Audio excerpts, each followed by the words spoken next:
guys.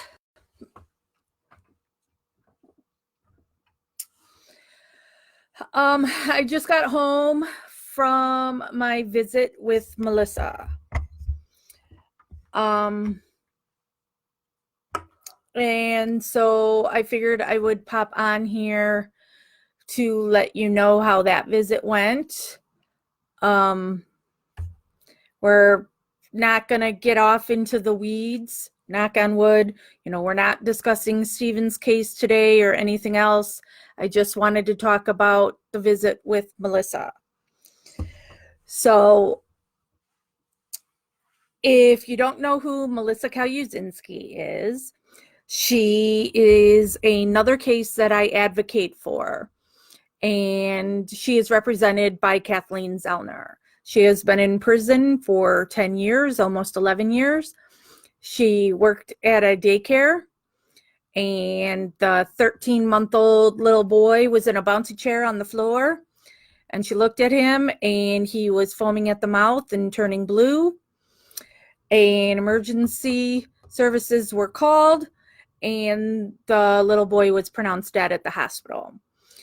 Melissa was brought in for questioning. She was kept in there for hours upon hours. She has low IQ. While she's not as slow as Brendan, but she does have the low IQ. And she said hundreds of times that she didn't do anything, and they keep her in that room and kept saying stuff to her, and a lawyer had been asked for and denied, and they continued talking with her. And eventually they said, we know it's an accident, just say it's an accident and this will all be fine. She thought she'd be able to go home, and she's been in prison ever since. You can look up Melissa's story online. There is 2 episodes of 48 Hours on Melissa's case. So you can look on YouTube and look for Blaming Melissa, 48 Hours, and then The Fight for Melissa, 48 Hours. And Kathleen Zellner is also in those, so you can see how she's been dealing with that case. But I don't want to get too into the case. I'm just giving you a quick little thing about Melissa. The girl is 100% innocent, and this is really, really sad. And one of the things that Melissa loves are dogs. And so she had this puppy that she named Oreo, which I'm told they called a bitchy poo, so it was a Bichon Frise poodle mix. So he was this cute little black thing, and he hasn't been doing well for a while. Melissa knows that. Like I said, she's been in prison going on 11 years, and Oreo was 3 years old when she was arrested. So on Friday, Oreo's health was just declining so badly that Melissa's father, Paul, had to take Oreo to the vet, and they put him to sleep. Paul didn't want Melissa to find out any other way but on an in-person visit, and he asked if I would go with him. Melissa's mom isn't feeling well, so she's dealing with being sick and being upset that they lost their dog. So Paul and I went to the prison today, and the visitors room, there's 2 sides to it, and they typically fill up one side of the visitors room first, all the tables that are over there, so it's not one of those things that you're behind glass and all that. We sit at a table and you can touch and all that. But Paul requested we get put on the other side and let the people know that Melissa was being told that her dog died, so would like to have her on the other side of the room to try and have some kind of privacy. So then when Melissa comes out, she sees me and her dad. Her face goes pale because she knows I was just there 4 days ago. I don't do the weekend visits. Weekend visits are just for her family. Her parents were just there last Sunday. They don't go every weekend. And then there's also Thanksgiving coming up, and they typically go the Friday after Thanksgiving. So she wasn't expecting, first of all, she's not expecting a visit. Second of all, she calls her parents every Sunday. And so she had been trying to call her mom all morning, and nobody's answering. And as far as Melissa knows, her parents are waiting for her Sunday call. You know, they don't miss that call. Cheryl didn't want to answer the phone because she doesn't want to talk to Melissa until she's been told, because they don't want her to know over the phone. And obviously, if she was to answer the phone, it just would be this weird dynamic.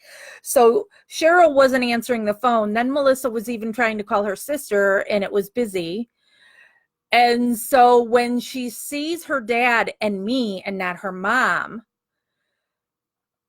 she jumped to the conclusion that something had happened to her mom. And that's why she was so upset. And she's like, "Where's mom? Where's mom?" You know, so, oh my God, that was a horrible couple, you know, it felt like forever, but a couple of seconds there that it never even dawned on me that she would think something was wrong with her mother. And, you know, so that's horrible. Paul grabbed a hold of Melissa and they hugged with their heads on each other's shoulders, and he told her about Oreo, and they cried. And it's really sad because he's upset that he wasn't able to keep her dog alive until she came home. And then Melissa's upset because she doesn't want her mom or dad blaming themselves. She's like, Oreo was old, and this is, you know, this happens. And, you know, so Melissa is more upset because she doesn't want her parents blaming themselves. And her dad's upset because he feels like he let Melissa down. So it was sad. But Melissa was able to pick herself up. You know, she knew this was coming because it's something that's been talked about. Melissa and I just talked about it on our visit on Wednesday. So she knew it was coming. So it's not a total shock. So really the worst part of it was she was thinking something happened to her mom, which, oh, yikes. So there was a little bit of time to be sad. There was one corrections officer in particular who really wanted to comfort Melissa. She told Melissa if she was allowed, she would grab Melissa right now and, you know, hug her so tight, but, you know, she's not allowed to do that. And then every time that officer would pass our table, she would do something kind of goofy trying to make Melissa laugh. So that was so sweet, you know. But since Melissa she's such a sweet girl and she's never been in trouble. I mean, don't get me wrong, she's at the point now because she's like, when she's free, people that knew her before prison are going to be shocked by, you're not going to be able to just walk all over her. You know, she's going to stand her ground. And she's got a stubborn streak a mile wide because, you know, that's her dad in her. So she's not going to be able to be taken advantage of and such like she was before. Oh, excuse me, I had to be up early to drive down there. But she she was able to joke around by the end of the visit, not about that, but she wasn't dwelling on it. It's all, she understands. um and I talked to her. I had just talked to her on Wednesday, actually, because I had said, and I told you guys all in a live that Michael Ryan had given a vehicle to Adam Brazil when he was freed, and Michael Ryan does a lot with dogs. He's got a really love of dogs, and I said, "Good. When Melissa's free, you give her a puppy." And so now, since Oreo, I was talking with Michael about it. And so he told me what kind of dogs that he typically deals with. And so now I had that to talk to Melissa about. And so out of the dogs that I had mentioned to her, she said golden doodle. She would like a golden doodle. She wants a bigger dog because she's gonna want a therapy dog or whatever. She wants to be able to have a dog go with her everywhere, and also she wants it to be big enough that she also feels protected, because she is scared to death to be free. Because it's something that those who look into her case and know her case, we all know she's innocent, but there's always going to be people that consider her a baby killer. So that's a scary thing to live with.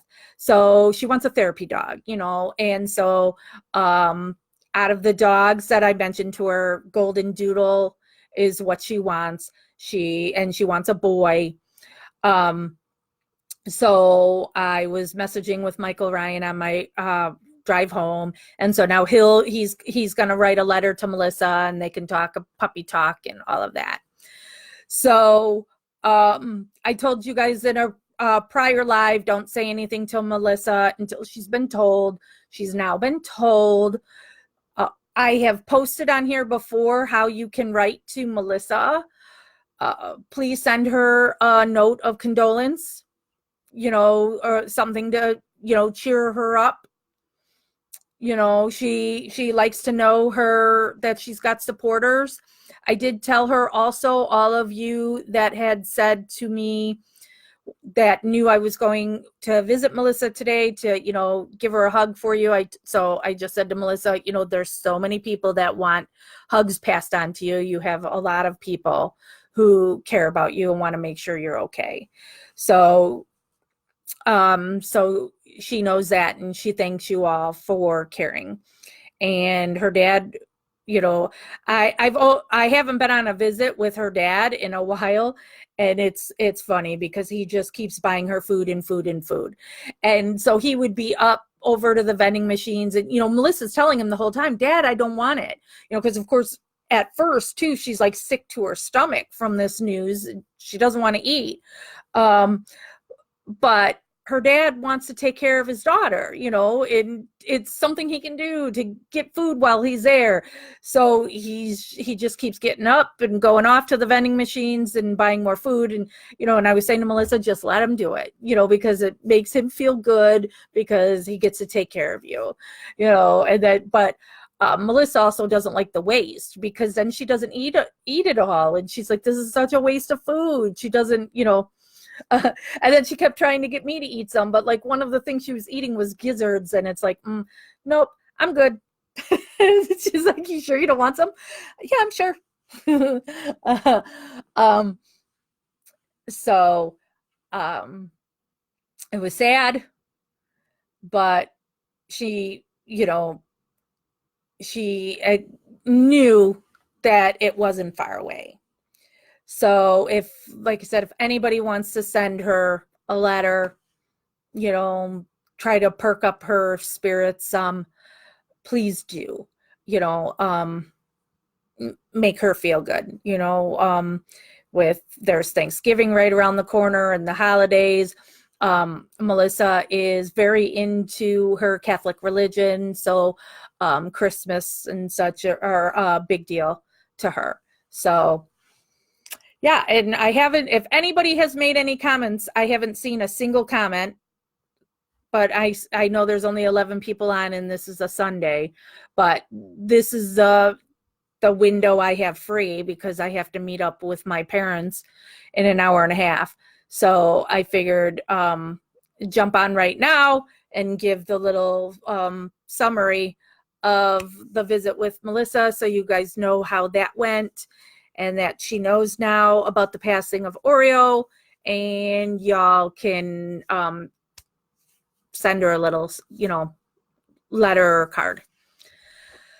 All right, so I am out of here then. You won't hear from me until I'll probably go live after there's a Marnie Ying press conference on Tuesday. I will not be in attendance, but we'll talk about it afterwards. Oh, good. Snooze. Thank you for saying something so I know at least there's people there and this is working. Yeah, she's okay. So, but it's done. She knows. She's excited for when she goes home to get a new puppy. So yeah. But all right. I'm gonna go now and chill for the next hour until I have to go meet my parents, which I'm gonna be making fun of my mother for, that I have to meet her for dinner at 4 p.m. So I'm gonna tease her that you're so old that we have to go to dinner at 4 o'clock. So, all right, you guys have a good rest of your Sunday, and we will talk soon.